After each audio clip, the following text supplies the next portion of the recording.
Today we're going to talk about recommendation in casting technique of the Townsend Design Premier Ankle Brace.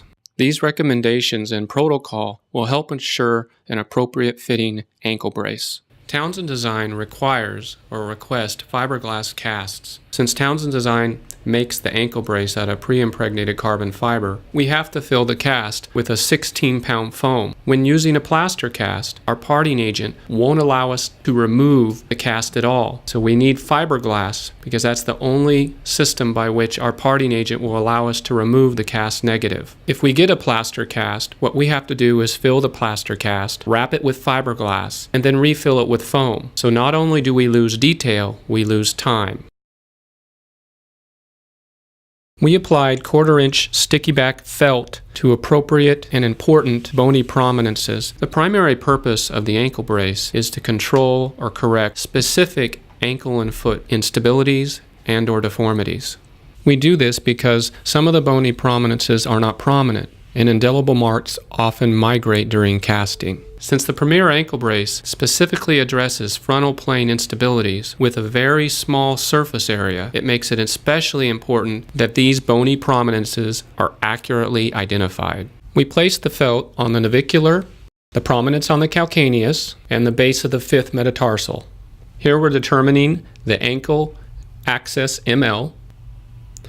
We're determining the height of the brace, which is the base of the calf. There are 2 reasons why the Premier ankle brace calf band height can be lower than a typical AFO. Since sagittal plane control is not needed in the Premier ankle brace, except for in the Dorsey assist model and/or the plantar stop model, lever arm is not important, so we don't need to go to 30 millimeters below fib head. We do not need the length. Secondly, there are 2 heights that you can do an AFO or ankle brace. Either you go to the base of the calf or you go 30 millimeters below fib head. If you go between the base of the calf and the fib head, you tend to get impingement on the calf muscle. So the ankle brace, we choose the lower height, which is sufficient except for in the cases of a Dorsey assist or a plantar stop design.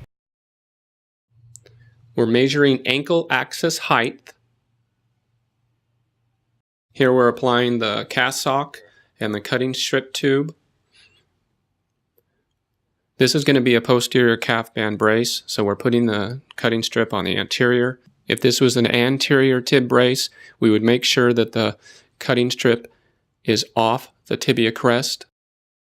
Here we're applying indelible marks on important areas such as ankle axis, navicular, head of the 1st metatarsal, base of the 5th metatarsal, head of the 5th metatarsal, toe sulcus on the medial and lateral side. Here we're applying the fiberglass casting tape from distal to proximal. We're making sure that we're not stretching the tape, that we're rolling it on the patient to prevent roping. We're positioning the foot in as neutral position as possible. Achieving this neutral and/or correct position is important. It's much easier to make the brace from a corrected model than to modify it to the correct position. Here we're marking the cut strip to ensure proper cutoff while maintaining proper alignment.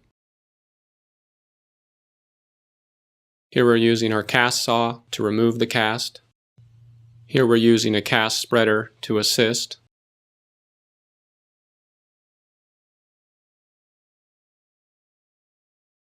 Here we're checking alignment to ensure that the cast was done appropriately.